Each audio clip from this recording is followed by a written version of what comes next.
I'm 74 years old, and I'm sitting alone at my kitchen table as I say this. Not because no one cares, but because this is how most of my mornings are now.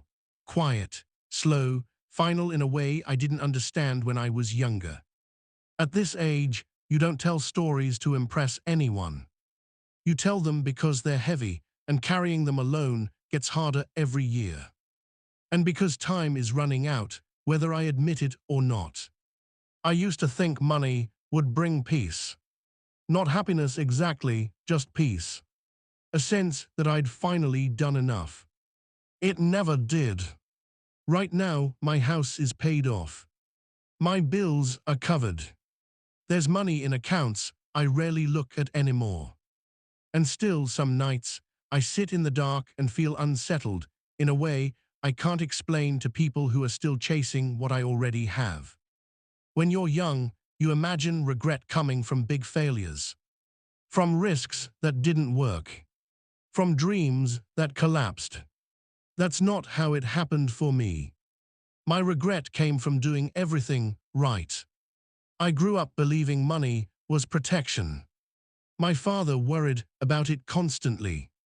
Not in dramatic ways, just quiet tension, short answers, long silences at the dinner table.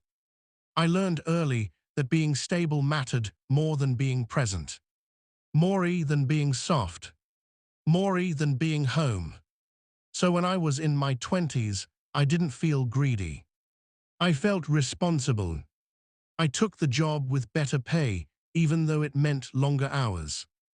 I worked weekends because overtime felt like proof I was doing my part. I told myself it was temporary. Most things I lost were lost temporarily at first.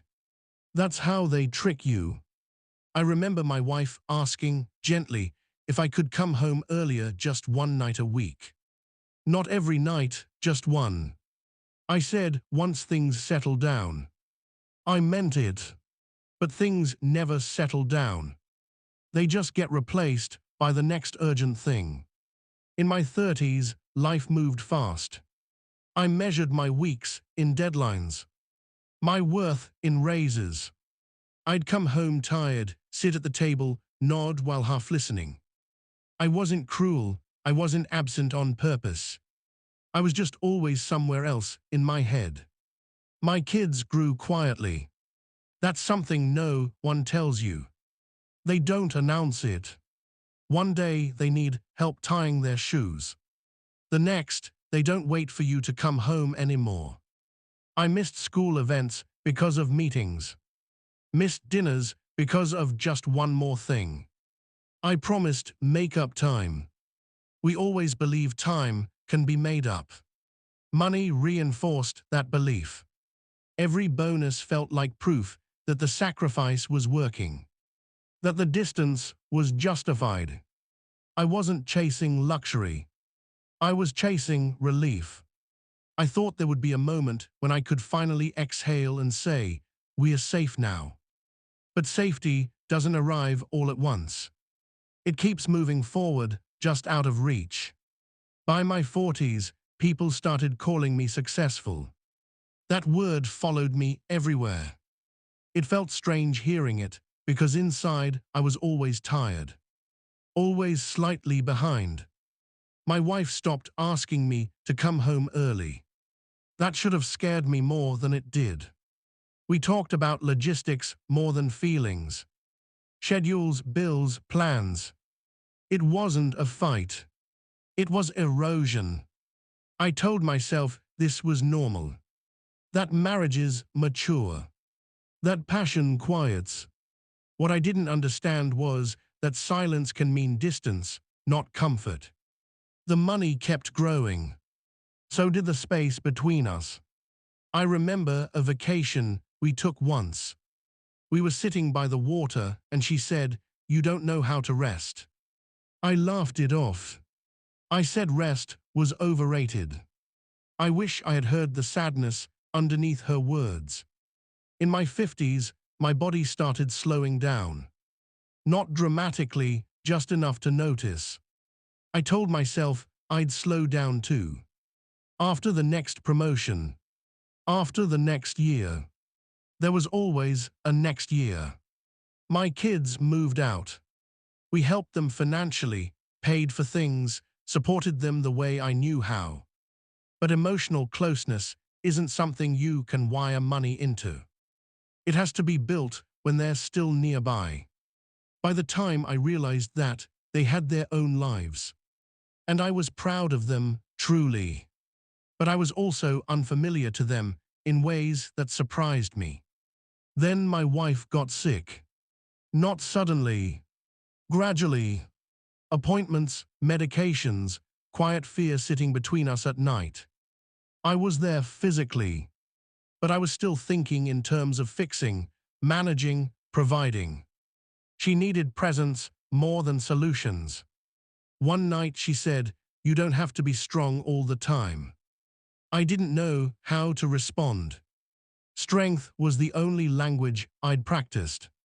She passed away 2 years later. There was money for everything. Medical care, comfort, no financial stress.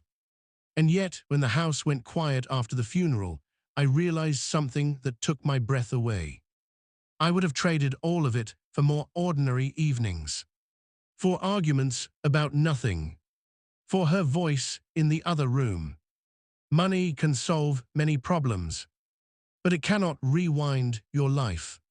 After she was gone, people told me I'd done well. That I'd been a good provider. I nodded. Because what else do you do with words like that? But providing isn't the same as being there. I know that now. In my 60s, retirement came. The thing I'd been postponing my life for. I woke up one morning and realized there was nowhere I had to be. That freedom felt strange, almost uncomfortable. I tried hobbies, travel, distractions. They filled time. They didn't fill the quiet. Money gave me options, but it didn't give me company. Friends were busy with their own lives. My kids called, but not often. I don't blame them. I taught them independence. I just didn't realize it would include emotional distance. At 74, I understand something painfully simple. Money never brought peace because peace doesn't come from accumulation. It comes from connection, from being known, from showing up when it's inconvenient. I thought peace was something you earned after enough effort. It is. It's something you practice early or you miss it. There are things I cannot fix now. Conversations that will never happen. Moments that passed quietly while I was busy earning. I don't sit in regret all day, but it visits me, especially at night. I look around this house and see proof of responsibility everywhere. And absence too. If you're listening to this and you're younger, I won't tell you what to do. I don't believe in instructions from people who are already at the end. But I can tell you what I wish I'd known. I wish I'd understood that money is loud, but meaning is quiet. And if you don't slow down enough to hear it, it disappears. I wish I'd known that being present feels inefficient at first. Unproductive. Like you're falling behind. You're not. You're actually arriving. If this story stayed with you even a little, that's enough. You don't need to change your life overnight. Just notice where your attention goes. Notice who is waiting while you're busy. I don't have much time left. I feel that now. I'm not afraid. Just aware. And awareness, at this age, is its own kind of peace. It just came too late to build the life I thought money would buy.